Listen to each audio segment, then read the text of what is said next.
Selam dostlar. Today I'm taking you to the center city of Kazan.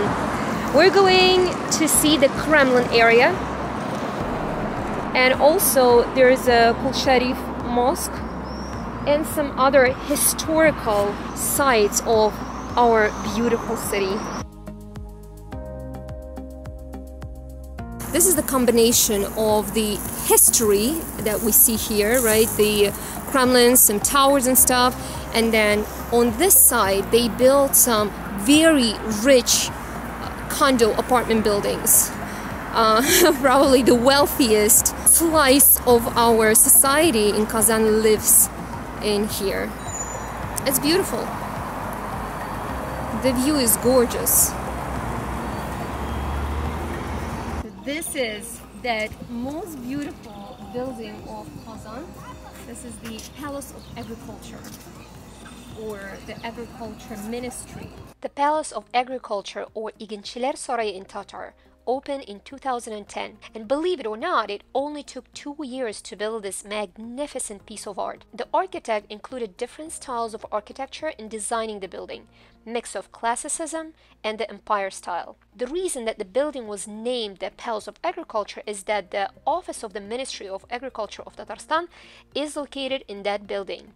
The most prominent detail of the building is a 20-meter or 65 feet tall bronze tree installed right in the middle of the external wall of the building, which divides it into 2 symmetrical parts. At night, the tree gets lit in green, creating a breathtaking view of a huge tree with green leaves. Some of the most expensive condos of Kazan are located in the residential complex next to the Palace of Agriculture to the left of the building.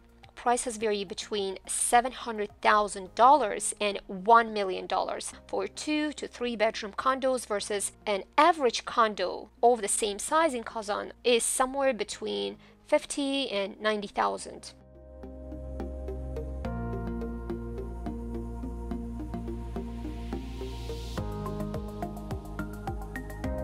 It was the mini version of the Rocky Steps in Philadelphia Museum of Art. There are a lot more steps there. This is a good start. A building, as far as I know, was existent even in the 16th century, sometime in like 1550s, when Ivan the Terrible came into Kazan and conquered it. So all of these walls they're probably reconstructed a little bit, but probably at least these ones, like this part, the bottom part, should be original. If you look at this little gate here, that's what it looked like when Ivan came into Kazan.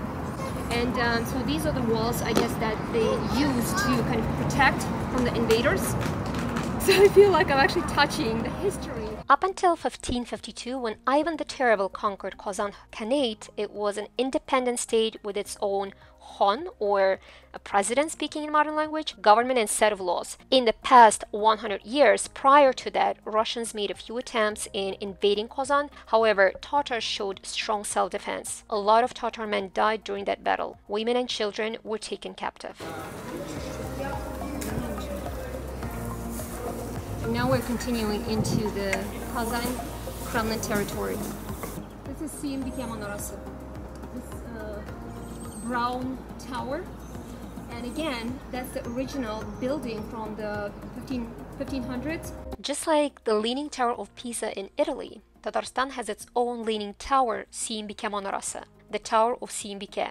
It has a lot of mystery around it. The exact year of when the tower was built is unknown, most likely in the second half of the 16th century. It was named after the Tatar queen CMBK Hanbike. One legend says that the tower was built within only 7 days, 1 day per story. When it was done, CMBK jumped out of it and committed a suicide, as she didn't want to marry Ivan the Russian Tsar, as she was being forced. The Kazan Kremlin territory has some alleys and squares where you can take a walk or sit down and enjoy the beautiful weather and history.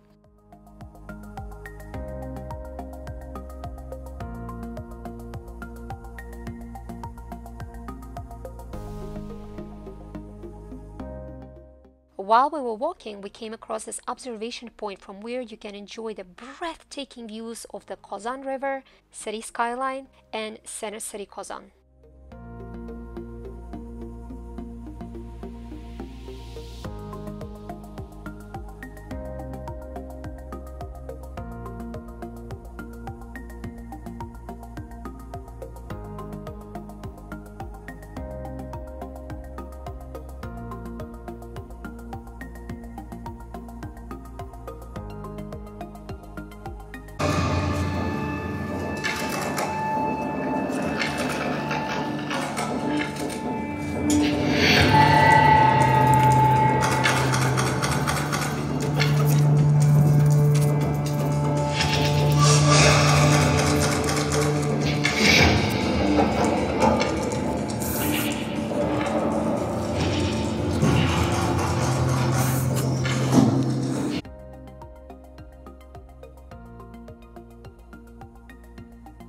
We're about to go to Sharif Mosque, and one of the main things that you're supposed to have when you go into the mosque is you're supposed to cover your head. I'm sorry, it didn't work out very well. And then I believe that when you go inside, they will also give women some stuff like to cover legs as well. So I'll need to redo this. Let's go see it. This new version of the Kol Sharif Mosque was built in 2005. The original Kol Sharif Mosque also existed approximately in the same territory, and it burned down during the battle between Russians and Tatars in 1552.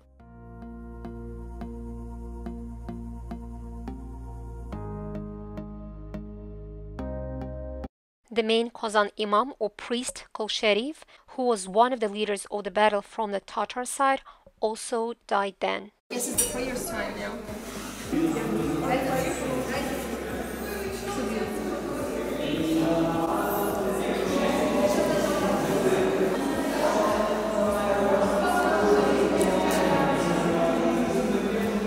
It's a mini version of Sharif. In the 1990s, a decision was made to rebuild the mosque, which was done by 2005, and the construction was mostly funded by donations. You can visit the Museum of Islam here.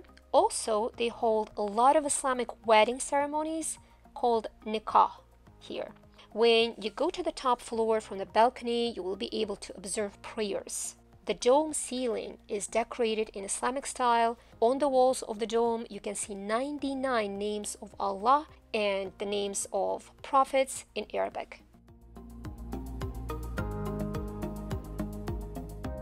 From the Kremlin territory, we walked to the University District of Kazan. Kazan Federal University, big National Library, and some other historical buildings are also located here.